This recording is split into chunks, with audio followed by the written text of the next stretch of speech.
우리 청년이 이번에 그 보험공단 거기 취업을 했습니다. 그래서 거기에 현장을 한번 내려와야 되겠다라고 하는 김에 그 약속대로 약속을 했기 때문에 한번 오겠다고 약속을 드려서 제가 이렇게 오게 됐습니다. 그리고 제가 어묵사님 통해서 조금 얘기를 좀 들었는데 그래도 응답이 있든 없든 지속하고 있다는 게 전 너무 감사하고요. 그리고 또 한 가지 꼭 좀 말씀드리고 싶은 것은 그 고린도전서 15장 58절을 보면 헛되지 않겠다라고 하나님이 약속을 하셨습니다. 그리고 빌립보서 2장 13절에도 헛되지 않겠다라고 말씀을 하셨습니다. 근데 우리가 자칫하면 조금 해보고 된다 안 된다를 판단을 하거든요. 근데 그렇지 않고요. 두 번째는 된다고 우리가 하고 안 된다고 안 하는 게 하나님의 언약이 아니지 않습니까? 아브라함이 내 본토 친척 아비집을 떠가 내게 지시할 땅으로 가라 했을 때 아브라함은 가나안 땅 못 들어갑니다. 그러면 그 아브라함이 응답이 없었던 겁니까? 아니죠. 그리고 바울도 내가 이제 로마에도 봐야 하리라 라고 언약을 잡았는데 바울은 로마를 못 갑니다. 그 가이사를 만나지 못합니다. 그죠? 로마서에 보면은 내가 그 로마를 거쳐 서반다로 가겠다라고 했는데 못 갑니다. 그러면 바울은 실패한 겁니까? 그렇지 않거든요. 근데 우리는 지금 당장 뭐 된다 안 된다를 가지고 판단하기 쉬운데 절대 그렇지 않습니다. 어, 그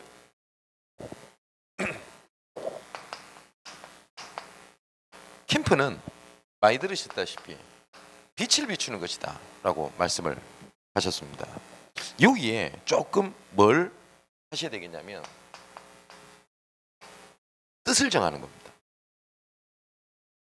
뭐 다니엘서 1장 8절에 보니까 다니엘과 세 친구가 뜻을 정합니다. 그죠? 내가 더 이상 우상 앞에 절을 하지 않겠다. 내가 더 이상 이제 얽매였던 것에 묶이지 않겠다라고 뜻을 정하거든요. 근데 하나님이 드디어 응답을 하십니다. 그게 10장 11절 12절의 말씀 보니까 자 10장 11절 12절 읽어드릴게요. 하나님이 청문전서를 다니엘에게 보냅니다. 그리고 뭐라고 말씀하시냐면 11절에 내게 이르되 큰 은총을 받은 사람 다니엘아 내가 내게 이르는 말을 깨닫고 일어서라. 내가 내게 보내심을 받았느니라 하더라. 그가 내게 이 말을 한 후에 내가 떨며 일어서니. 그러니까 천사를 보내서 하나님께서 처음에 딱 뭐라고 말씀하시냐, 큰 은총을 받은 사람 다니엘아 이렇게 말씀을 하십니다. 그래서 12절에 뭐라고 말씀하시냐, 그가 내게 이르되 다니엘아 두려워하지 말라. 내가 깨달으려 하여 내 하나님 앞에 스스로 겸비하기로 하기로 결심하던 첫날부터 내 응답이 응답받았으므로 라고 되어 있습니다. 그러니까 뜻을 정하는 그 첫날부터 하나님께서 응답하셨다라고 분명히 말씀을 하셨습니다. 그러면 내가 어떠한 뜻을 정하냐가 굉장히 중요하겠죠. 제가 후속 캠프를 온 이후에 제가 원주도 갔다 왔고 뭐 본교회 사역도 하고 정신없이 보냈습니다.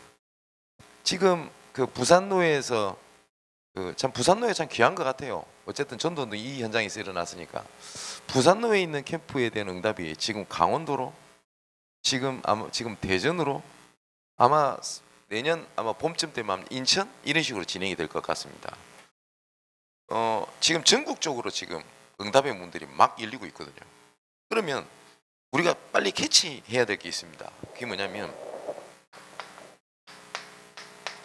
흐름이라는 게 있습니다. 분명히 이걸 잘 봐야 되거든요.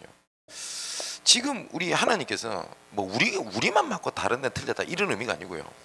하나님께서 우리 다락방을 통해서 전도 운동을 이어가는 흐름이 있다면 그 흐름에 하나님께서 어떻게 이끌어 가시는지를 알고 여기에 뜻을 정하는 겁니다. 그죠? 우리 교회에 부산노예 캠프 때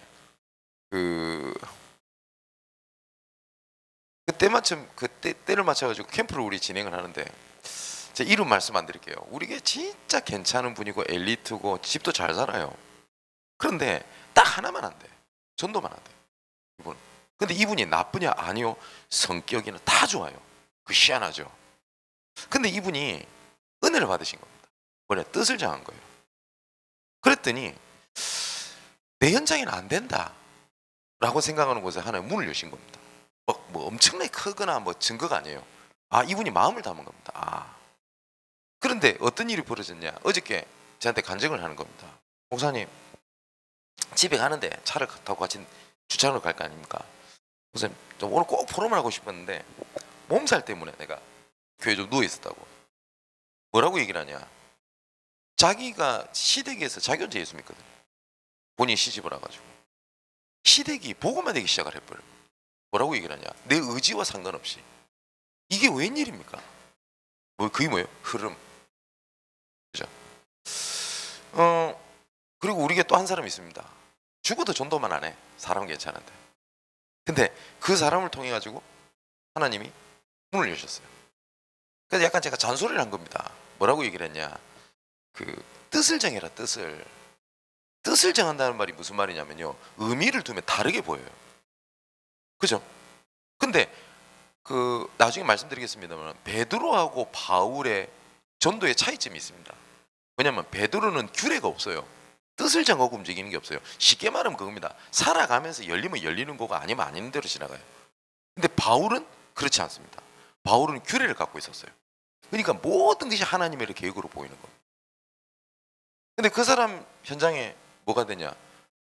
한 사람이 등록을 했어요. 등록했는데 어떻게 등록이 됐냐? 자기 뜻을 정한 겁니다. 회식을 하는데, 그래, 남들은 모든 사람은 회식이지만 나는 캠프다. 뜻을 정한 거예요. 그러고 있는데 자기가 복음을 전한 것도 아닙니다. 얼마 전에 입사한, 몇 달 전에 입사했던 한 사람이 자기 친하지도 않는데 자기한테 와가지고 뭔 얘기를 하냐? 자기 문제를 딱 얘기를 하는 거예요. 그러니까 그 뭐냐니까 시댁이 교회를 다니는데 정상적이지 않아요. 맨날 뭐 이상한 소리 했었고, 그래서 결국은 교회를 다니는 시댁이 싫어가지고 이혼을 결정을 한 거예요. 12월에 결혼을 하기로, 이혼하러 결정이 있는 겁니다. 보세요. 우리가 상상외로 뭐 시댁이 교회 다니는데 이상하게 믿어서 그렇다 이러면 어떤 생각이 들겠습니까? 다시는 교회 안 간다. 치를 뜰 거 아닙니까? 그건 우리 생각. 근데 이 사람이 어떤 생각이 들었냐? 시댁이 이렇지만 예수 믿는 것은 당연한 거 아닌가? 어느 교회를 가야 되나? 복음도 모르는데. 그런데 이 문제를 자기가 쭉 얘기를 한 겁니다. 그래서 이 사람이 그리스도를 얘기해야 될 건데 제 얘기를 했어요. 우리 목사님 만나보려고 그러냐고. 그러니까 이분이 너무 만나고 싶다고. 그 얘기를 제가 금요일 날 저녁 11시인가 얘기를 보고를 들어요. 그래서 제가 뭐라고 얘기를 했냐면 그 다음날 스케줄 바로 잡으라고. 그래서 목사님 뭐 이 시간에 뭐 하면 되겠습니까? 해보라고 문자를 해봤더니 이 사람이 바로 반응을 해요. 그때 듣고 지금 우리 교회에서 신앙생활 참 잘하고 계십니다. 감사할 일이죠. 그게 뭐냐면 흐름이라는 게 있습니다. 구원에 대한 흐름. 그래서 고린도후서 6장에도 보면 이렇게 되지 않습니까? 보라, 지금은 은혜 받을 만한 때요. 보라, 지금은 구원의 날이로다. 분명히 구원받을 만한 때, 구원의 날, 흐름을 얘기를 합니다. 그래서 하나님은 지금도요, 복음에 대한 흐름이 있습니다. 우리 아시죠? 창세기 3장 15절에 복음을 주시고 난 다음에 아브라함, 이삭, 야곱, 요셉이 단을 쌓았더라. 그 흐름 아닙니까? 출애굽기 3장 18절에 언약을 주시고 난 다음에, 그죠? 뭘 하셨죠? 성막을 지으라 안 했습니까? 그게 여러 가지가 있죠. 유월절, 제일 중요한 거. 피 발라라. 그죠? 또 그 이후에 하나님께서 율법을 주십니다. 율법을 주실 때 가장 중요한 게 십계명 아닙니까? 십계명을 통해서 뭐 학자마다 다 다릅니다만은 세부 규칙상이 644개냐 645개냐 학자마다 조금 의견이 다릅니다만은 우리는 이거를 지켜야 될 율법으로 생각을 하는데 아닙니다. 십계명을 주실 때 하나님께서 말씀하셨습니다. 나는 너희를 애굽 땅에서 불러낸 나 너희 여호와니라. 맞죠? 피를 말씀하셨어요. 그 피를 바르고 다 살았습니다. 포로시대가 됐습니다. 이사야 7장 14절 성전 지어라. 그죠? 근데 정말 이스라엘이 그 성전을 짓는 그 기준으로 해서 3번 포로에서 귀환되잖아요. 맞죠? 그리고 마태복음 10장 16절에 주는 그리스도시요 살아계신 하나님의 아들이십니다. 내가 이 반석 위에 내 교회를 세우리니 음부의 권세가 이기지 못하도록 하겠다. 그게 복음의 흐름입니다. 거기에 따라 하나님은 말씀을 주셨고요. 거기에 따라 하나님께서는 구원 계획을 이끌어 가셨습니다. 우리가 보수적인 신앙을 가지고 있고 개혁주의라고 얘기하지 않습니까? 그래서 성경을 어떤 눈으로 보냐에 따라서 다 다르게 볼 수 있습니다. 그죠? 근데 우리가 성경을 볼 때는 구속사적 관점으로 본다고 얘기를 합니다. 왜냐면 하나님의 구원의 관점입니다. 그렇게 보는 게 맞죠? 그러면 성경이 하나님의 구속사적 관점으로 쓰여져 있다고 하면 우리가 말씀 성취를 어느 쪽으로 봐야 돼요? 구속사적 관점으로 봐야 되는 게 맞아요. 맞죠? 근데 우리는 신앙생활은 구속사적 관점으로 보고 성경을 뭘로 봅니까? 지켜야 된다, 안 해야 된다, 이게 맞다, 틀렸다 이렇게 성경을 보니 말씀이 내 삶 속에 성취가 안 되는 겁니다. 그죠? 그래서 베드로전서 1장 9절에 보면 믿음의 결국은 영혼 구원이라고 돼 있거든요. 그리고 마태복음 24장 14절에 땅끝까지 복음이 증거되고 나니야 끝이 오리라. 하나님께서는 구원 계획을 가지고 모든 걸 움직입니다. 여기에 따라서 신앙 색깔에 따라서 비판할 수 있겠죠. 예, 저는 그렇게 믿습니다. 예, 제 신앙 색깔은 그렇습니다. 원주에 캠프를 갔는데 이제 부산 마치고 난 다음에 이렇게 캠프를 갔거든요. 갔는데 거기 어떤 한 권사님이 계세요. 근데 이 권사님이 시한부 판정을 받으신 분입니다. 그래서 강남 성묘병원에 계신다고 하는데 저는 이분을 몰랐어요. 그래서 그때 제가 강원도 지역에 캠프를 가게 되면서 원주, 강릉 동시에 캠프를 진행을 했습니다. 그러니까 온라인으로 이렇게 진행을 하게 된 거죠. 참 많은 은혜를 주셨어요. 근데 그 오건성 목사님 교회 권사님이신데 이분도 참 괜찮은 분이었던 것 같아요. 그러니까 성도들끼리 이런 칭찬을 하시는 분이더라고요. 근데 제가 그 사문을 하는 걸 쭉 봤더니 응답이 있다 없다를 떠나서 이분이 참 말씀대로 인도를 받고 있구나라고 느끼겠더라고요, 제가. 그래서 일부러 저희 성도도 아닌데 오건성 목사님한테 허락을 받고 제가 성모병원 한번 가봤어요. 그분이 누군지가 너무 궁금했어요. 근데 참 귀한 분이 맞아요. 근데 이분이 이런 얘기를 하시는 겁니다. 하나님께서 나를 치료하시고 얼마만큼 살리실지 모르겠지만 내 인생의 마지막에 되어지는 정도를 확인할 수 있어서 내가 너무 감사하고 행복하다. 지금 당장 뭡니까? 혈액암이고 다 합병증 다 와가지고 오늘 내일 하시는 분이. 그러니까 이분이 사문을 보면은 하나님 나에게 치유의 응답 주시고 이런 기도 제목도 없어요. 병원에서 만난 얘기를 쫙 해요.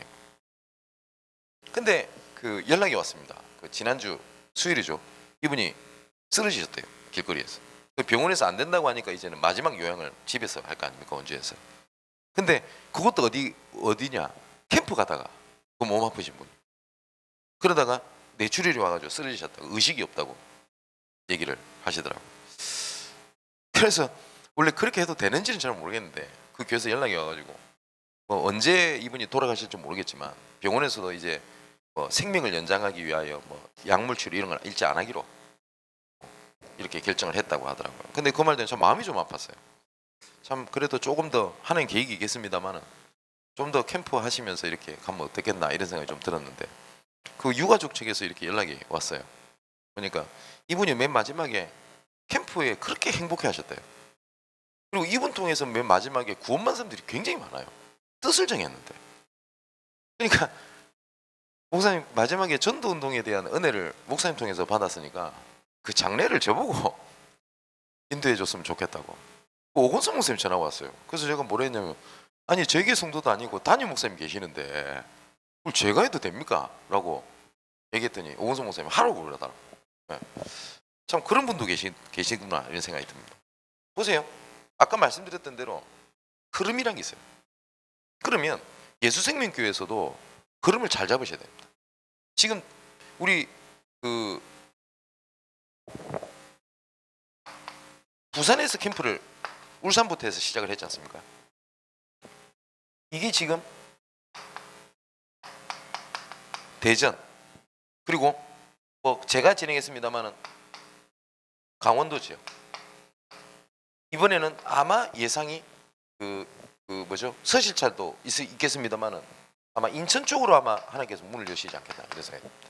그래서 지금 하나님이 이렇게 우리 한국에 다시 현장 캠프에 대한 하나님의 응답의 흐름을 막 이어가고 계십니다.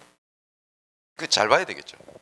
그리고 필요하다면 훈련 캠프로 와보는 것도 필요하다는 생각이 좀 듭니다. 자, 그렇다면 조금 뭘 해야 되겠냐면 우리가 이런 고민이 들 겁니다. 왜 나는 지속이 잘 안 됩니까? 아니면 나는 왜 응답이 없습니까? 라는 고민이 들 겁니다. 영접도 되고 그리고 하는데 왜 제자가 잘 안 붙나? 혹은 왜 나는 그 응답이 계속 지속이 안 되냐? 이런 고민이 들 때가 있거든요. 그때 제일 중요한 답이 아까 말씀드렸던 대로 캠프의 규례를 정하는 겁니다. 바울이 사도행전 17장 1절에서 2절의 말씀 보면 바울이 자기의 규례대로 지금 성경 관례 이렇게 번역이 되어 있죠. 근데 이것은 다시 말하면 바울 자기 나름대로 방법이 있었다는 얘기입니다. 그죠? 그럼 바울이 이 방법을 어디서 났을까요? 이 방법을 어디서 알았을까요? 그죠? 근데 답은 굉장히 간단합니다. 말씀 가지고 성령 인도 받다 보니 방법이 나온 거거든요. 근데 우리는 이 딱 반대로 해요. 어떻게 하지? 아, 저렇게 하면 되는갑다. 그 방법 가지고 성령 인도 받으려고 그래요. 이게 바울과 우리의 차이점입니다. 사문을 어떻게 합니까? 그 질문 많이 듣습니다. 그러면 사문을 이렇게 하면 제가 방법을 계속 들어요. 아, 이렇게 하면 응답이 되는갑다. 방법을 듣고 뭡니까? 그 안에서 인도 받으려고 그래요. 그러니까 안 돼요. 유광수 목사님께서 다락방은 이렇게 된다 저렇게 된다 굉장히 구체적으로 설명 안 하셨어요.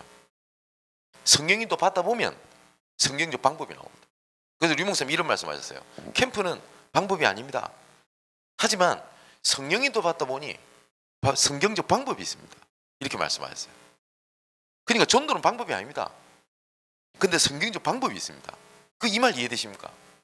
근데 우리는 거의 대부분 어떻게 하냐면 캠프 어떻게 하지? 방법을 들어요.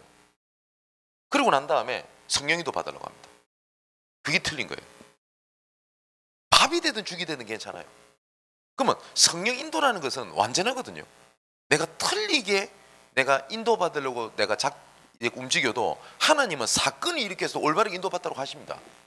그래서 주신 말씀을 가지고 성령 인도 받다 보니 나의 방법, 나의 규례가 나와야 되는 거거든요.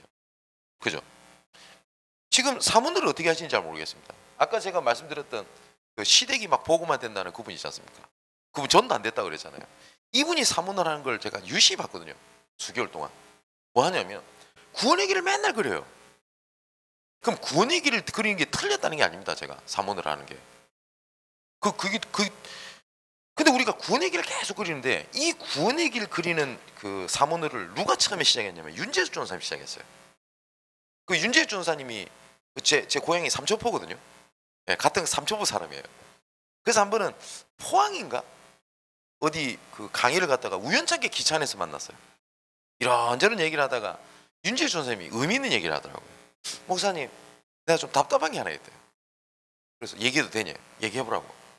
자기는 이 사문을 우리 RLS 랩런트들에게 어떻게 전달할 건가? 어떻게 좀 적용시킬 건지를 굉장히 고민을 많이 했대요. 그러다가 애들이 거의 대부분 복음이 정리 안 돼 있으니 구원의 길을 그려봐라 라는 형태로 인도를 받았대요. 그래서 이거를 전도 전문을 때 간증을 한 겁니다. 나는 그 인도받은 걸 얘기를 했는데 들은 사람들이 전부 다 인도받은 내용을 하나도 모르고 다 구원의 길 그리고 있대요. 그 답답함을 호소한 적이 있다고요. 여러분 어떻게 들리십니까? 그잖아요. 그래서 내가 권사님한테 하지 마라 이 말은 못하겠고 제가 한번 팁을 줬어요. 권사님 그 구원의 길 그릴 때 그냥 막연하게 막 이렇게 그리지 말고 내가 평소에 기도하는 대상자 있을 거 아닙니까? 그 대상자에게 복음을 전한다라고 하는 그런 마음을 가지고 한번 기록해보면 어떻겠습니까? 이렇게 얘기를 했어요. 그럼 어느 분은 이렇게 얘기합니다. 그렇게 복음 전하지 않으면 복음이 정확하지 않은 것처럼 얘기하거든요. 아니거든요. 그 바울이 그 뭡니까? 물고기는 물에 있어야 되고 그렇게 얘기했습니까? 아니죠. 그죠? 여러 가지로 표현한 거거든요. 그렇지 않습니까? 분명히 성경에 뭐라고 되어 있습니까? 네 말할 것까지 생각나게 하겠다. 그죠? 그리고 말씀을 주시리라라고 되어 있습니다. 그러면 지금 주시는 강단 메시지를 가지고 얼마든지 복음 전할 수 있어요. 그죠? 근데 우리는 자꾸 어디에 자꾸 틀에 매이냐? 구원의 길. 근데 구원의 길이 틀렸다는 게 아닙니다. 그것 가지고 전도운동 확산 못합니다. 류광수 목사님께서 그걸 가지고 전도운동 했다는 얘기를 한번 들어보세요. 없어요. 근데 우리는 자꾸 그게 묶인단 말이에요. 방법적인 부분에. 그죠? 그렇지 않습니까? 그 제가 한 번은 청년들 데리고 이렇게 사역을 가다가 복음 전할 일이 있어 몇 명을 복음을 전하게 된 겁니다. 그랬더니 이번에 우리 교회 전사 새로 하나 왔는데 이 친구 요새 뭐 훈련 받는다고 제 현장을 다 따라다녀요. 그 요까지 오려고 하는 거를 야 네가 요까지 오면 교회 사역 어떡하냐고 좀 교회 사역 좀 해라고 내가 놔두고 왔습니다만은 그 친구도 똑같은 질문 하대요. 목사님 왜 만나는 사람마다 복음 전하는 게 왜 다 다르네요. 그래서 내가 뭐라고 했냐면 사람이 다른데 그러면 그랬더니 니는 어떻게 하는데 이랬더니 똑같대요. 물고기는 물에 있어야 되고 나무는 교수님 만나도 나무는 애들 만나도 나무는 어른을 만나도 나무는 종영업자도 아니고 그런 겁니까? 아니죠. 그렇지 않습니까? 어쩔 때는 자녀 문제가 있다. 그러면 자녀 문제를 가지고 얼마든지 장세 3절 설명할 수 있습니다. 맞죠? 근데 우리 자꾸 방법에 묶이는 거예요.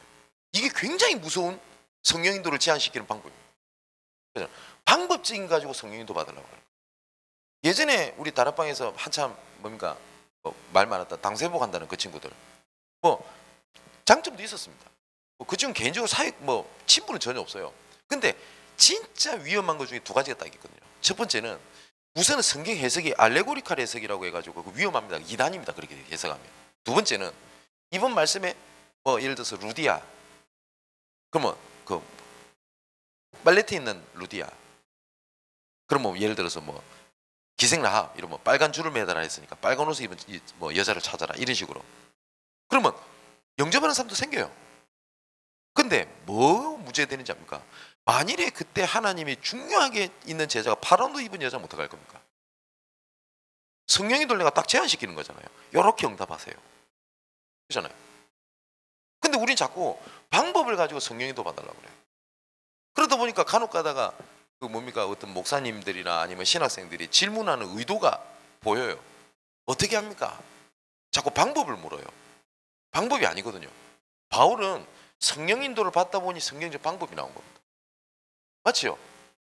그 규례를 갖고 있어야 되거든요. 근데 바울이 인도를 받다 보니 바울이 했던 사역 중에서 여러 가지가 있는데 이런 표현이 많이 나옵니다. 안식일마다 그리고 회당에 들어갔다 이런 표현들이 굉장히 많이 나옵니다. 이거는 지금 우리 주신 말씀으로 얘기를 하면 망대를 세운 거 아닙니까? 그죠? 여기 여러 가지가 이유가 있겠습니다만은 바울이 안식일에 회당에 전도하러 갔다 저는 그렇게 보지 않습니다. 특히 루디아를 만나러 갈 때 보면 기도처가 있는가 하여 이렇게 돼 있거든요. 그럼 바울이 뭐 했다는 거죠? 기도했다는 말이거든요. 그럼 우리가 기도했다는 말이 뭡니까? 하나님 뭘 놓고 기도했을까요? 하나님의 계획을 보기 없어서. 맞죠? 그게 하나님의 망대 아닙니까? 그걸 가지고 뭡니까? 여정을 걷는 겁니다. 어떤 여정을 걷는 겁니까? 구원의 여정을 걷는 겁니다. 아까 제가 말씀드렸잖아요. 성경은 구속사적으로 읽고 왜 말씀 붙잡는 거는 구속사적으로 안 붙잡습니까? 나 진짜 궁금한 게 그거예요. 한 번씩 우리 다락방이 말씀을 붙잡고 현장에 가면 구원 현장에 말씀이 성취된다. 이거 틀렸다라고 주장하는 사람들이 있거든요. 목회자들 중에. 다락방 있다가 나간 사람들도 진짜 묻고 싶어요. 그럼 말씀 어떻게 붙잡으면 돼요? 무엇을 위해서 붙잡습니까? 하나님은 구속사적으로 말씀을 주신 것이 맞다며요. 근데 왜 말씀 붙잡는 거는 구속사적으로 안 붙잡고 이러면 죄고 이러면 죄가 아니고 그 말이 성경에 없는 건 아닙니다. 이렇게 하면 복을 받고 저렇게 하면 복을 못 받고 이렇게 하면 응답받고 저런 응답 받고 그 말이 없는 건 아니라니까요. 주된 키가 그게 아니지 않습니까? 그죠? 어떤 여러 가지 문제 사건이 생깁니다. 그걸 전부 다 바울은 뭘 봤냐? 구원을 이루를 하나님의 이정표로 봤어요. 자, 그 증거 골로새서 4장 2절 3절에 보면 우리에게 전도할 문을 우리에게 열어달라고 기도해라. 그러면서 뭐라고 얘기를 하죠? 내가 일 때문에 내가 매임을 당하였다. 바울은 이렇게 얘기를 합니다. 전도의 문 때문에 내가 매임을 당했다. 이렇게 봤어요, 바울은. 그럼 그게 하나님 계획이 맞잖아요. 그죠? 또 보십시오. 빌립보서에 보면 이렇게 돼 있습니다. 바울이 자기의 갇힌 것 때문에 기뻐하던 사람들이 있어요. 참 악하지요. 근데 누가 바울이 감옥 갔는데 기뻐했냐? 성경에서 밝히고 있지 않지만 다른 사도들 가능성이 커요. 다른 사도들이. 왜냐면 바울이 자꾸 사도권에 대해서 자꾸 좀 뭡니까? 시비를 걸거든요. 다른 사도들은 예수님의 제자였는데 바울 저거는 예수님 따라다닌 사람이 아니지 않냐? 우리식으로 말하면 바울 저거 옛날에 과거를 내가 모르냐? 그래서 전 가짜다. 이렇게 나오는 겁니다. 그죠? 근데 또 다른 사도들은 또 뭐가 있냐면 그래 예수 믿고 구원받는 게 맞아. 그러니까 할례도 행해야 돼. 이런 식으로 나왔다고요. 근데 바울은 갈라디아서 보면 뭐라고까지 얘기합니까? 내가 전하는 복음 외에 다른 것을 전하면 너희들 저주받을 거다. 그죠? 그러면서 우리가 할례를 행해야 돼. 복음이니까 할례를 행해야 된다? 틀렸잖아요. 그 바울이 그 얘기를 하거든요. 그러니까 바울이 다른 사도들이랑 그렇게 관계가 좋았던 것 같지는 않아요. 그리고 갈라디아에서 보면 바울이 베드로를 꾸짖었다는 장면도 나와요. 그냥 동시대 사람이니까. 근데 어떻게 되냐? 바울이 감옥 갇히니까요. 기분이 좋은 겁니다. 야, 바울 감옥 갔대. 잘 됐다. 씨. 야, 우리가 전도하자. 제가 꼴보기 싫었는데. 여러분 같으면 어떻게 되겠습니까? 얼마나 억울하겠어요. 근데 바울은 뭐라고 얘기하냐? 내가 오히려 갇힌 것이 복음의 진보가 돼서 너무나 더 감사하다. 그들이 다툼으로 하나 허용으로 하나 결국은 전파되는 것은 그리스도니 나는 기쁘고 감사하다. 바울은 오히려 내 갇힌 것 때문에 저 사람들이 전도에 힘을 낸다. 그게 하나님 계획이야. 이렇게 봤어요. 바울은 모든 이정표를 뭘로 봤어요? 구원 계획으로 봤어요. 맞죠? 그러면 우리도 똑같습니다. 우리 맨날 이잖아요. 문제에 대해 하나님 계획이 있다. 아멘 하잖아요. 솔직히 물어봅시다. 문제 딱 터지니까 보이던가요? 안 보이잖아요. 미칠 것 같지 않습니까? 그런데 내가 어떤 건지 모르는데 뭐냐? 이걸로 보는 겁니다. 구원 계획. 자, 그럼 두 가지를 간증해 볼까요? 우리 교회에도 아닙니다. 제가 구루지교를 한 10몇 년 동안 이렇게 인도하고 있는데 우리 지구에 있는 한 남자애가 있어요. 얘가 어려움을 당한 겁니다. 어떻게 당했냐? 형한테 얻어 터진 거예요. 그러니까 얘가 조금 가정 배경이 안 좋아요. 어떠냐면 아버지가 있지 않습니까? 그러면 아버지 밑에 요 어머니 있죠. 그래서 요 밑에 형제가 3명 있어요. 이렇게 큰형, 둘째 형, 셋째 형. 근데 이 엄마가 조금 영적 문제가 좀 심각했던 거예요. 뭐냐면 이분이 막 도박에 막 사채 쓰고 막 하여튼 저 그래요.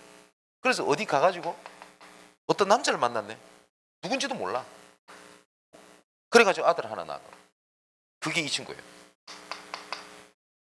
그러니까 아버지는 이것 때문에 이 사생 아닙니까? 아버지가 술 먹고 그렇게 하다가 모르겠습니다. 술 먹고 지병으로 돌아가시는데 자살했다는 얘기도 들은 것 같고 어쨌든 집안이 풍지봐서 나쁜 거예요. 그러니까 이 3명의 형이 어떻게 했습니까? 얘는 죽일 놈이라. 그죠? 얘가 나이가 거의 40이 다 됐는데 말은 안 했어요. 근데 계속 어려운 핍박을 당하고 산 거예요. 근데 희한하죠. 얘가 다락방하고 랩런트입니다. 이 셋째 형이 되게 문제가 심각해요. 이 형이 얘를 두드려 팼는데 야구방망이로 두드려 패버려요. 돈도 뺏고. 그 특수폭행이거든요. 그래서 애가 뇌진탕에 약간 뇌출혈 증세에 대해서 집을 쫓겨난 겁니다. 근데 참 신기하죠. 어느 한 놈도 죄송합니다. 진짜 갑자기 감정이 격해져가지고 어느 한 사람도 얘를 도와주겠다는 사람이 없어요. 우리 서울에서 큰 교회입니다. 얘 다니는 교회가. 말은 기도할게. 그건 기도해야 될 게 아니에요. 지혜를 도와줘야 돼요. 그래서 제가 뭐라 했냐면 화가 나가지고 너 지금 무조건 우리 집에 들어와. 그래서 제가 데리고 살아요. 8개월을. 그러고 난 다음에 제가 이런 얘기를 한 겁니다. 하나님 무슨 계획일까? 똑같은 얘기를 했어요. 문제 가운데 하나님 계획이 있다며. 무슨 계획일까? 모르겠습니다. 그래서 제가 그랬어요. 네가 모르는 계획을 내가 어떻게 알겠냐. 웃으면서. 근데 한 가지는 딱 있다. 뭐냐? 나는 그렇게 믿는다. 모든 하나님의 사건은 구원 계획이라고 믿는다. 여러분 이해되세요? 그게 무슨 구원 계획입니까? 그죠? 나는 모르겠어. 근데 난 그거 믿는다. 나 그거 기도할 거야. 너도 그거 기도하자. 시간이 지난 겁니다. 회사에 난리가 났어요. 왜냐? 이 형이 완전 또라이거든요. 근데 쟤한테 전화해가지고 막 야, 이 새끼야, 목사 새끼야 이러면서 네가 내 동생 데리고 있다며 막 욕을 해요. 그러면 제가 예, 욕 다 하셨습니까? 끊을게요 하고 끊고 이랬거든요. 회사까지 전화한 겁니다. 그 회사가 어떻게 했습니까? 예. 이제 회사 아침마다 얘 출근하면 이제 동료 사람들이 위로하기 시작합니다. 괜찮나 이러면서. 근데 이 친구가 우리 저랑 있으면서 그 은혜를 받는 겁니다.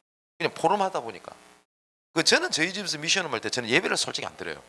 왜냐면 그 뭐 예배 드린 것보다 더 중요한 게 미션홈에서 중요한 원리는 동거의 원리 아닙니까? 그죠?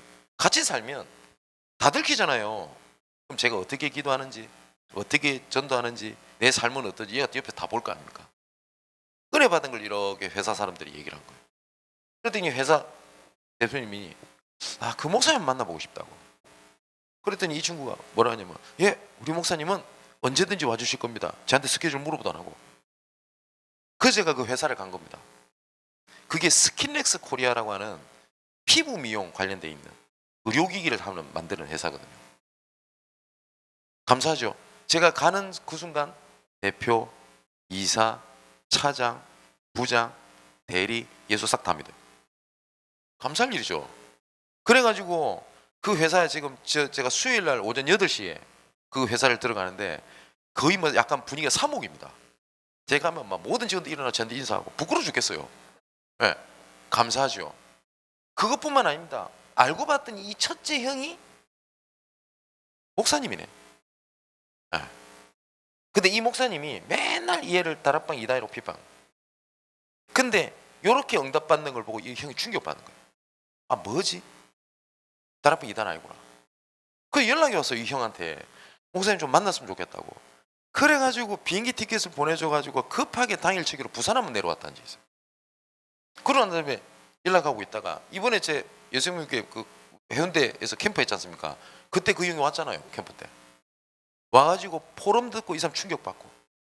그래서 이분이 여기 근처에 그 뭡니까 그 나중에 이리 그 전북에 전라도 이리 그러니까 익산 이리 하니까 옛날 사람 같네. 익산에 담임 목사로 가셨어요. 근데 마지막에 뭐라고 얘기를 했냐? 목사님 혹시 익산 쪽에 이런 캠프를 올 데가 없습니까? 언젠가는 있을 것 같다고. 꼭 연락을 달라고. 네. 그래서 그때 우리 강성 목사랑 다 만났어요. 김인중 목사님이랑. 감사할 일이죠. 집안이 다 보고만 다 돼버렸어요. 어떻게 보십니까? 근데 우리가 이렇게 볼 수 있겠죠. 집에 영적 문제다. 흑암을 꺾어라. 응? 네가 이때 믿음 흔들리지 마라. 이렇게 얘기할 수도 있어요. 근데 그 모든 것의 마지막 결론은 구원의 이종표입니다. 그죠? 바울은 저는 봤을 때 바울은 욕을 받다고 저는 믿습니다. 그래서 사건, 귀신 들린 여자, 감옥 가는 간수장 전부 다 뭘로 봐요? 구원교회. 그죠? 이걸 보고 우리가 777 언약이라고 하는 겁니다. 그 단어를 외워야 되는 게 아니고요. 의미를 알아야 돼요. 그죠? 감사할 일이죠. 그래서 아까 말했던 스킨헤스 코리아 있지 않습니까? 그 대표, 이사, 차장, 부장 저기 싹 다 있어요. 지금 얘는 결혼해가지고 지금 다른 교회 가 있거든요. 네. 감사하지 않습니까? 그래서 그 교회 그래서 이번 주 와가지고 대표가 나한테 와가지고 자기 2024년 기도 제목 얘기를 하더라고. 내가 회사 이렇게 인도받겠다고. 감사할 일이죠. 보세요. 이런 일이 얼마나 많습니까? 또 그 우리 캠프 언제 했죠? 몇 월 달에 했습니까? 기억이 안 나네. 9월에 했나요? 예. 10월에 했나요? 늦게 했구나. 8월 달쯤에 또 사건이 터졌어요. 우리에게 잘 나오지 않는 애가 뭡니까? 감옥을 가버린 거예요. 어떤 문제를 생겨가지고. 그럼 뭐 보통 어떻게 하죠? 영적 문제 있는 애고 뭐 오만 얘기 하잖아요. 뭘로 봐요? 구원계. 그래서 뭐 처음에 보고가 들어왔길래 청년한테 목사님 큰일 났습니다. 뭐 어쩌저쩌 하길래 제가 웃으면서 그랬어요. 큰일이야? 그랬더니 예 큰일 났습니다 하니까 또 웃으면서 그랬어요. 진짜 큰일이냐고. 그러니까 말씀드린 게 있으니까 아닙니다. 구원 계획입니다. 그렇지. 걱정하지 마. 근데 결과를 얘기해도 될까요? 어머니가 완전 제자예요. 예수 믿은 이후로 새벽기도를 안 빠지네요. 그러니까 이 새신자가 새벽기도를 안 빠지니까 중직자들이 긴장을 했어요. 왜냐? 새 가족으로 오는데 중직자가 없거든요. 이분이 뭐 어떤 아기를 갖고 얘기한 것도 아니고 장로님들은 안 오십니까? 이랬었네. 장로님들이 완전히 다 긴장해가지고 감사하죠. 그 일 때문에 이혼했던 그 아버지 영접하지. 감사할 일 아닙니까? 얼마든지 있어요. 근데 우리는 그렇게 인도 안 받잖아요. 그럼 어떻게 생각이 들죠? 이런 사람을 어떻게 도와줘야 됩니까? 어떻게가 어디 있어요? 그래서 지금부터 이 질문은 없어야 돼요. 어떻게 해야 됩니까? 이 질문 없어야 돼요. 이 질문 없어요. 현장 가보면 돼요. 근데 안 가봅니다. 그래서 어떻게 할 줄 몰라서 못 가겠대요. 그게 틀렸다니까요. 가보면 알아요. 가보면. 이렇게 하면 두 번째 딱 나오는 게 있습니다. 이 속에 있다 보면 아, 하나님께서 예비하신 만남이 있구나. 그리고 하나님께서 문을 열어놓고 기다리고 있는 지역이 있구나. 이게 보입니다. 이렇게 스케줄을 딱 가지고 있습니다. 지난주 수요일 날 우리 교회 지금 전서 새로 왔다 그랬잖아요. 그러니까 하나님이 이 친구를 훈련을 위해서도 하나님 그렇게 문을 여시는 것 같아요. 지난주에 수요일 날 저희 집에 장례가 터졌습니다. 그러니까 저희 어머니가 우리 어머니 집도 복잡해. 또 써야 돼요. 우리 할아버지 계세요. 외할아버지. 그래서 부인이랑 결혼했겠죠. 그래서 2명의 딸을 낳았습니다. 그런데 이분이 돌아가셨어요. 그래서 재혼을 하신 거예요. 한 분이랑. 그래서 이 재혼한 밑에서 4명의 자녀를 낳았어요. 그래서 첫 번째 태어났던 분이 우리 어머니예요. 그러니까 배다른 언니가 있는 거죠. 예. 근데 이 첫째 언니 집안에 장례가 터진 겁니다. 근데 요 집안에 누구냐? 30년 동안 귀신 들려가지고 있는 저한테 누나가 되는 거죠. 얼굴은 솔직히 기억 하나도 안 나요. 근데 우리 어머니 집 개파입니다. 여기 신비주의 극단. 네. 그리고 또 뭡니까? 여기는 그 아들이 신천지 전도사. 완전 엉망이죠. 그러고 있는데 장례가 딱 터졌을 때 제가 딱 첫 번째 들었던 생각이 그겁니다. 우리 어머니가 참 얼마나 귀합니까? 세원교회 지금 권사님이시고. 왜냐니까 복음 전할 일이 아니라면 장례식을 굳이 올 이유가 없지만 복음 전할 일이 있다면 네가 와야 되지 않겠냐. 얼마든지. 그죠? 그래서 제가 수요일 마치고 이제 아산병원을 간 겁니다. 30년 동안 귀신 들리는데 한 번도 저 만날 접촉점이 없었어요. 그리고 우선은 저랑 좀 멀잖아요, 관계가. 그러고 있는데 장례식 갔더니 아니나 다를까 저 신천지 전사에 있는 제 동생이죠. 저한테 이종사죠. 전만은 도망갔어. 나보고. 왜냐면 목사인 줄 알거든. 그리고 신비주의 한다고 하는 우리 이모는 귀신 들린 사람한테 복음 전하고 목을 눌러서 이래서 하더라고요. 오케이. 또 일반 교회 다니는 사람은 제 교육하는 거 아닙니다.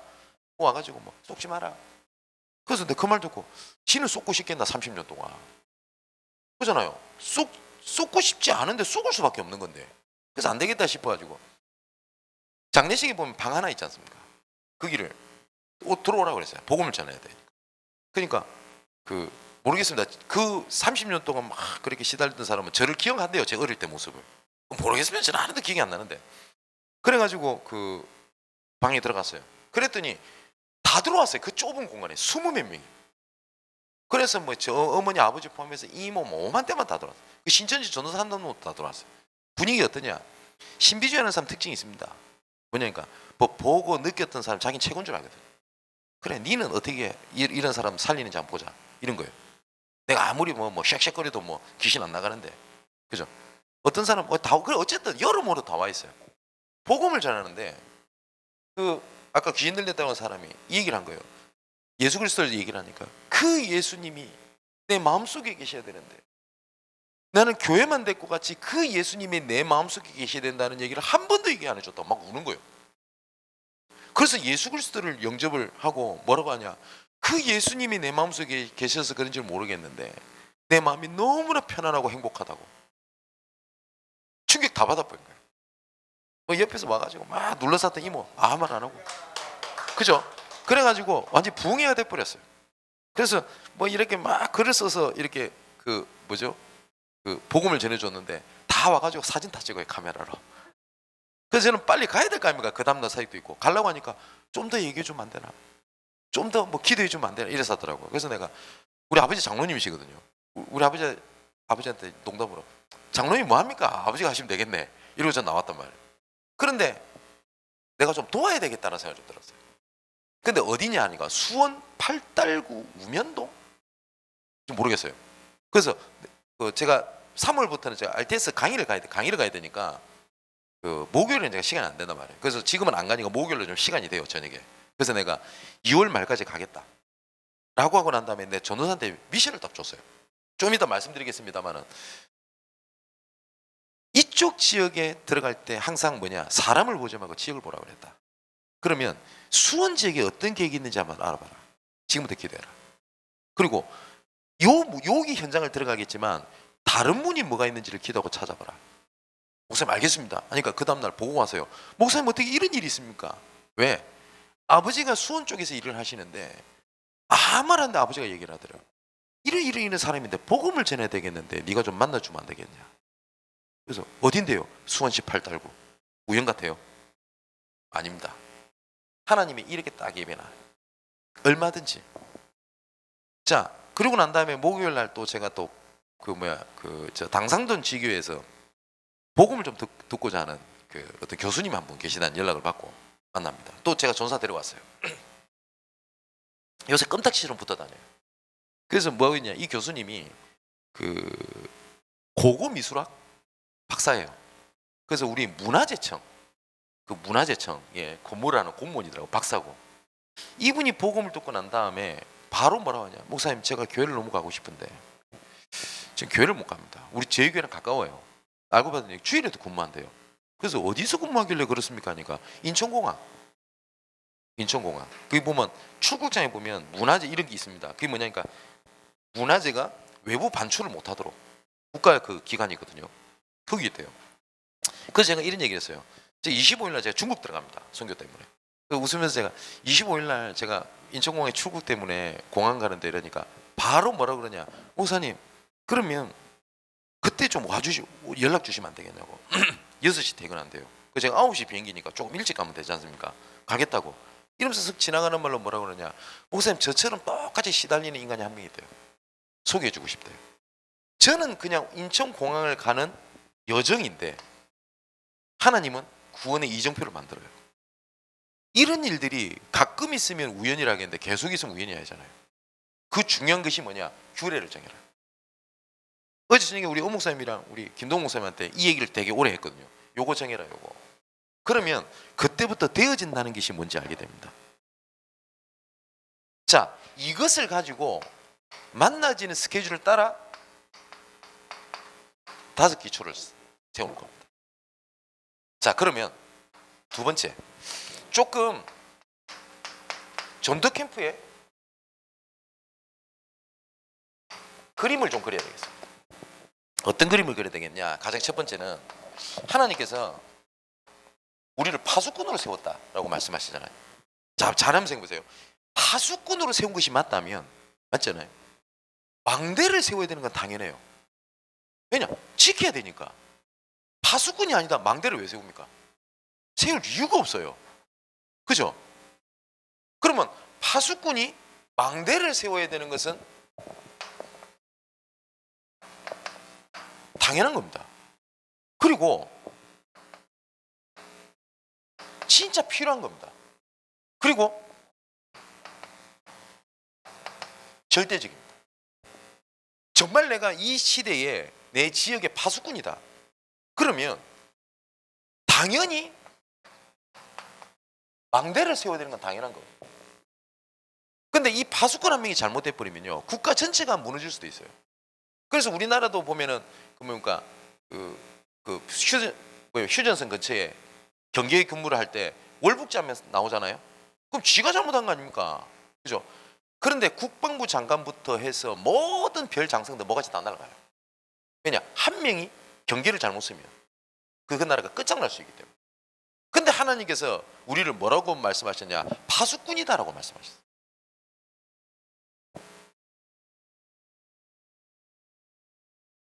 이래놓고 두 번째 해야 될 게 있습니다. 아까 만남을 말씀을 드렸잖아요.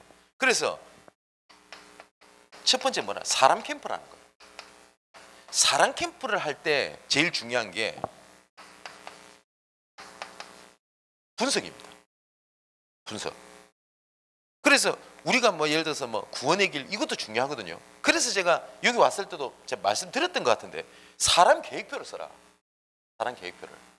그러면 이 사람에 대한 영적 흐름이 스케줄 싹 다 보여야 돼요. 그죠? 아까 말씀드렸듯이 우리 교회에 어떤 분은 이렇게 뭡니까? 저한테 복음을 전해달라라고 갖고 오는 게 있습니다. 그러면 그 사람의 특징이 있습니다. 사랑 계획을 싹 다 해요. 그럼 이 사람이 어떤 얘기 있었다, 그 얘기 있잖아요. 이걸 딱 정리해서 저한테 딱 보내줍니다. 그러면 이 사람이 어떤 문제가 있다, 어떤 어려움이 있다라는 거 싹 다 알고 저는 만나요. 복음 전은 어렵지가 않아요. 그죠? 그런 거 없으면 이제부터 좀 횡설수설해야 되는 거예요. 물고기는 나무는 그래야 돼요. 그 사랑 캠프를 하는 겁니다. 그러면 사랑 캠프라고 하는 거는 그 지역에, 그 장소에 하나님의 예비된 사람이 있단 말이에요. 얼마든지 있습니다. 근데 하나님께서는 이 문을 열기 위해서 사건을 일으켜요. 그걸 보고 사건 캠프라고 합니다. 그죠? 아까 말씀드렸듯이 요거 같은 말입니다. 사실상 모든 교회에 일어나는 사건 일들을요, 전부 다 뭘 보냐? 하나님의 사건 캠프. 한 가지 예를 들어볼까요? 우린 자꾸 이럽니다. 교회 문제가 생기면 왜 자꾸 우리 교회는 문제가 많냐 이럽니다. 자, 사도행전 6장에 문제가 생기죠. 어떤 문제가 생깁니까? 자, 그거보다 더 먼저 얘기될 것 같네요. 사도행전 5장 42절에 보면 뭐라고 되어 있습니까? 날마다 예수는 그리스도라고 합니다. 감사하죠. 근데 6장 딱 넘어가면 뭐라고 합니까? 싸우잖아요. 초대교회가. 뭐 때문에 싸우죠? 네가 좀 더 많이 가져가니 내가 구제 문제 때문에. 얼마나 부끄럽습니까? 그것도 초대교회가. 그죠? 그런데 이 갈등이, 이 사건이 어떻게 되죠? 중직자를 세워야 되겠다. 그 갈등이 없었으면 중직자 세우지도 않았어요. 초대교회가. 그죠? 그런데 그 사건이 오늘 어떻게 연결됩니까? 나중에 사도행전 11장 19절을 보면 스데반의 일로 인하여 흩어진 자들이 선교의 문을 열어버렸어요. 그럼 결과론적으로 말을 하면 그런 갈등이 없었으면 선교문 안 열었다, 이 말도 똑같아요. 또 그 사건 때문에 스데반이 돌 맞아 죽잖아요. 그런데 이것이 얼마나 위험한 상황입니까? 그래서 도망을 간 거예요. 도망을 가다가 어디까지 도망을 갔냐? 사마리아까지 도망을 간 거예요. 누가 갔죠? 빌립. 그런데 베드로 중심으로 해서 유대인 출신의 사도들은 사마리아 안 갑니다. 왜냐면 사마리아는 배경 아시죠? 왜 안 가는지. 그런데 오히려 그 갈등, 문제, 어려움이 뭐예요? 선교문을 여는 하나님의 시대 응답으로 와요. 그렇잖아요. 하나님이 뭐예요? 구속사적 관점. 똑같습니다. 지금도 하나님은 사건을 일으킵니다. 그러면 모든 사건을 하나님 계획으로 보는 거예요. 그러면 가가지고 당장 안 보일 수도 있습니다. 그래도 가봅니다. 제가 그래서 온 겁니다. 연제국 가려고. 근데 뭐가 예비되어 있는지, 누구 복음 전할 사람을 데리고 나온지 그런 거 없어요. 그냥 가보는 거예요. 우리 청년이 있으니까. 이것을 전체 다 활용을 해서 현장 전도 캠프로 파고들어요. 이게 전도 캠프의 전체 그림입니다. 자, 세 번째. 그럼 조금 더 구체적으로 말씀을 드리겠습니다. 내가 지역 복음화를 위하여 우리 예수생명교회가 어떻게 좀 시작을 하겠냐 할 때 가장 첫 번째가 이미 와 있는 시스템을 활용하는 거예요. 무슨 말이냐면 이미 문이 예비돼 있어요. 이거를 잘 찾아야 돼요. 그 중에 하나가 뭐냐? 일반 성도들입니다. 조금 성도들을 이 사람은 잘한다 못한다 관점이 아니라 이 사람 뒤에 문이 뭐가 있을까를 보는 겁니다. 우리 청년들 쟤는 완전 방황하고 이상하다, 그렇게 보지 말고, 쟤는 영적 문제가 많구나, 그렇게 보지 말고요, 그 뒤에 문이 뭐가 있는지를 보는 겁니다. 근데 거의 대부분이 성도를 보는 게 다 틀려 있어요. 얘는 제자, 내 기준에 얘는 뭐 좀 잘하고 못하고. 그렇습니까? 좀 잘하면 쟤는 엘리트고, 쟤는 오네시모고. 오네시모는 문 못 열었습니까? 아니잖아요. 그게 문입니다. 그리고 새 가족은 밭 중에 밭입니다. 그리고 세 번째, 낙심자 중에서도 문이 있습니다. 이 문을 먼저 찾아야 돼요. 그러면 만약에 부교육자다, 요것만 조금 돌아봐도 돼요. 요것만. 우리 교회는 낙심자 없습니까? 있습니다. 네. 근데 우리 이번에 어제 저녁에 그 사문을 포럼한고 그 전서 올린 거 보니까 이런 청년들 조금 돌라고 좀 스케줄을 잡아놨더라고요. 뭐 메시지 좀 들었다는 거죠. 뭐 제가 지시한 건 아닌데 잘하는 거죠. 그러면 이런 사람들을 교회 나오게 하겠다가 아니잖아요. 교회 나오는 건 따라오는 응답이고 이 사람 뒤에 문이 뭐가 있을까 찾는 거예요. 그죠? 그러려면 두 번째, 사람을 보는 게 아닙니다. 그 뒤에 지역 밭을 보는 겁니다. 그 뒤에 뭐가 있냐. 이렇게 하려면요 제일 중요한 게 있습니다. 지금 사문을 하시죠. 사문을 하는데 왜 나는 전도가 안 됩니까? 이 질문 진짜 많이 듣거든요. 그 이유가 있습니다. 앞에 좀 더 쓰는 게 좋아요. 전도 현장을 둔 사문을 하시다. 그게 키예요. 내가 은혜 받은 사문을 하잖아요. 은혜 받은 거 적었잖아요. 응답됐잖아. 은혜 받았으니까. 그잖아요. 내가 말씀을 좀 알기 위하여 사문을 한다. 그래서 말씀을 좀 깨달았어. 그거 썼어요. 응답 받았잖아요. 깨달으려고 했는데. 그런데 하나님께서 내 현장에 전도를 두고 예비되어 놓은 사문을 하는 거예요. 이번에 내가 이 현장을 두고 하나님께서 뭐라고 말씀하셨지 그걸 보는 거예요. 이거 되게 중요한 얘기입니다. 전도 현장을 둔 사문을, 다른 말로 황금어장을 본 사문을. 이거 이해되십니까? 그러면 말씀과 현장이 같이 가요. 간혹 가다가 이런 얘기를 하면 진짠가 하는데 진짜입니다. 아까 말씀드렸잖아요. 지금 몇 가지만 제가 간증을 드린 건데 우리 교회랑 제가 있는 현장, 그것도 10년 전에 다락방 있을 때, 20년 전에 다락방, 지금 그 간증하는 거 아니지 않습니까? 지금 있는 거 간증한다니까요. 자, 또 하나 간증해 볼까요? 한 달 전에 있었던 일이지. 그 당산지교회를 이렇게 갔는데 그 뭡니까, 여기 센터에 일하고 있는 애가 우리 교회가 아닙니다. 구로지교에서 은혜 받던 애고 얘는 안양동부교회 다녀요. 근데 지교회를 류목사님 뭐라고 말씀하셨냐, 자기 교회로 데리고 가려는 악한 동기가 없다면 누구든지 지역에서 은혜 받도록 도와라. 왜냐? 전도해야 되니까. 그래서 저는 우리 지교회에 뭐 다른 교회 왔다고 해서 뭐 은혜 받았다 오겠다 막 저는 절대 못 오게 합니다. 저는 절대로. 왜냐면 생각해 보세요. 제 인맥이라든지 제가 좋아서 교회에 오겠다는 사람 모으면 제가 지금부터 여러 명을 안 모을 자신이 없겠습니까? 있겠죠. 그래가지고 교회 성장하는 맞들여 버리면 전도 안 합니다. 그죠? 그래서 저는 못 오게요. 그래서 그 안영동 얼마나 올라고 그랬겠어요, 걔도. 오지 마라. 그런데 얘랑 이런저런 그 사역을 하는데 이 친구가 여러 가지 이로 낙심해가 있어요. 근데 저는 얘를 보고 들어가는 게 아니거든요. 당산동이라는 지역을 보고 들어가는 거예요. 그렇게 이렇게 제가 그때 당시에 이 얘기를 하고 있었어요. 요 얘기를. 그랬더니 얘가 뭐라고 하냐면, 목사님, 그런데 갑자기 생각나는데 메시지인데 말을 끊어요. 그래서 갑자기 얘기가 있는데 제 옆에 우리 실장님 있지 않습니까? 같이 일하는 실장이에요. 근데 저 사람이 몇 달 전에 슥 지나가면서 했던 얘기를, 나도 교회 한번 가볼까 이랬대요. 근데 그때는 지가 시달리니까 그게 하나님의 계획으로 들린 적이 없대요. 근데 오늘 이 얘기를 하다 보니 그 사람이 말하는 게 번쩍 생각이 나더래요. 그래서 딱 지나면서도 한마디 하는 겁니다. 저 사람 예수 믿는 사람 아닌데.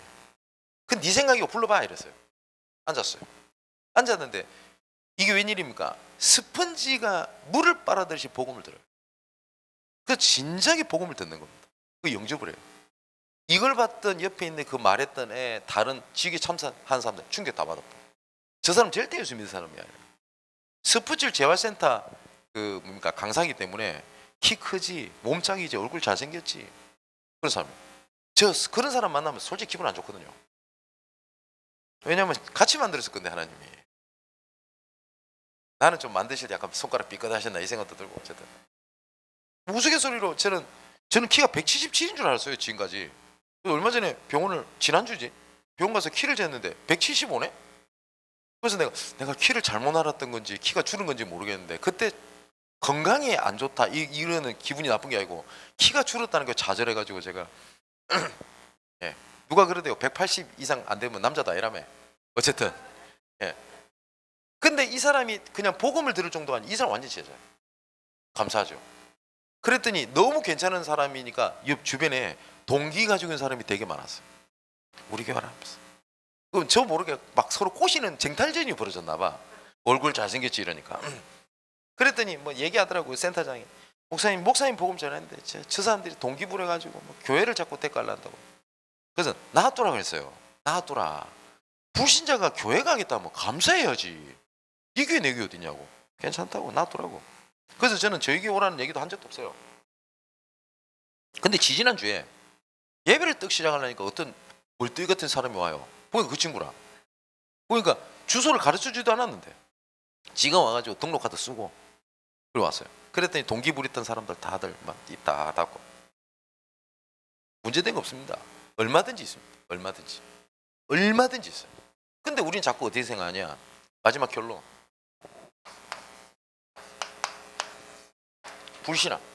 불신앙의 망대로 보는 거예요. 뭐냐, 내 경험상 저 사람은 안 돼. 맞죠? 우리 시댁은 안 돼. 우리 남편은 안 돼.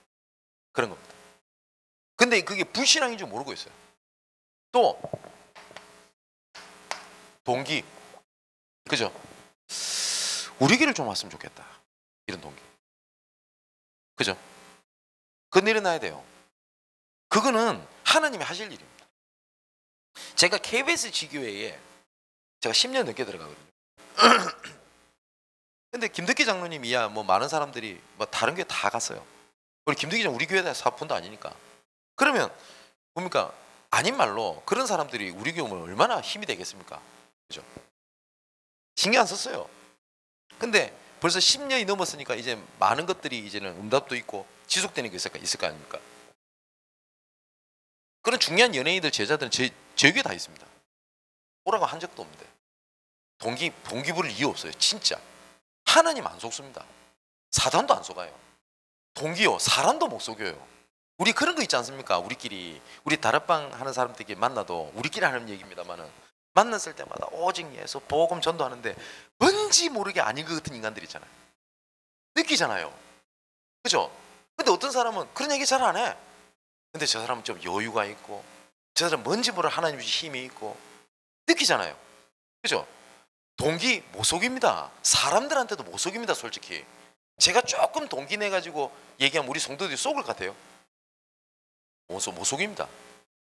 근데 우리 자꾸 동기를 자꾸 숨기려 한단 말이에요. 절대 이거 부리시면 안 돼요. 그리고 제가 올해 좀 많이 느끼는 겁니다. 저도 실수했으니까 인본주의.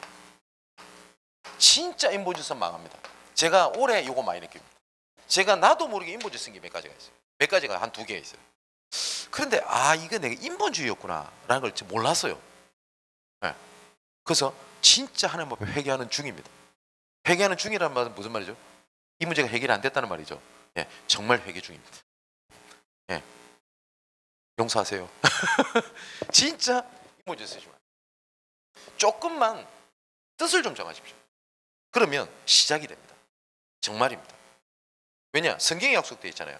네가 하나님 앞에 겸비하기로 작정한 그 첫날부터 응답받았고 그 응답으로 인하여 내가 너희에게 왔노라. 다니엘서 10장. 그죠? 그 뜻을 정하는 오늘 중요한 시간이 됐으면 좋겠습니다. 그리고 그 다음에는 언제 올지는 모르겠습니다. 혹시 기회 되면 또 오겠습니다. 또 언제 꼭 오겠습니다. 여러분 또 제 눌리 갖고 또 와야 되니까 언젠가는 오지 않겠습니다. 그리고 뭐 3월인가 그때 서시찰 캠프 하죠. 그때 제가 부산에 옵니다. 뭐 그때 뭐 잠시 뵀든 뭐 어떻게 그렇게 하겠습니다. 중요한 응답이 여생명교회 지속되기를 주님의 이름으로 축원을 드립니다. 자, 우리 엄목사님 나오실 때까지 우리 1분간만 우리 하시면서 주신 말씀 붙잡고 기도하도록 하겠습니다. 기도합니다.